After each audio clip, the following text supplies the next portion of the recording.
কুমিল্লার বিভাগ আটকায়া দেব। তারা সেমিনারে বলে এই কথা, প্রমাণ দেখেন। আমাদের মূল ফোকাসটা যদি নোয়াখালী বিভাগ বাস্তবায়নের চাইতে কুমিল্লাতে অংশীদার না হওয়ার জন্য রাখি, আমরা যদি আমাদের চট্টগ্রামে থাকার ব্যাপারটা জোরালো করি তাহলে কুমিল্লাটা আটকাই যাবে। আমি যতটুকু আমার ছোট মস্তিষ্কে বুঝি, এই ফোকাসটা আমরা সবাই ঠিক রাখি। আমরা নোয়াখালী বিভাগ বাস্তবায়ন আন্দোলনে নোয়াখালীর মানুষজন নিজেরাও জানে নোয়াখালীর নামে অথবা নোয়াখালীকে বিভাগ দেবে না, বিভাগ হওয়া এটা সম্ভব না, কারণ ভৌগোলিক অবস্থান।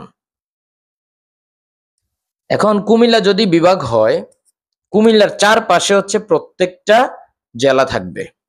এখন একটা স্যাক্রিফাইস কুমিল্লাকে করতে হবে, সেটা হচ্ছে নোয়াখালীবাসীর জন্য কুমিল্লাকে একটা মানে ওয়াদা করতেই হবে যে নোয়াখালীতে যা যা উন্নয়ন করা দরকার,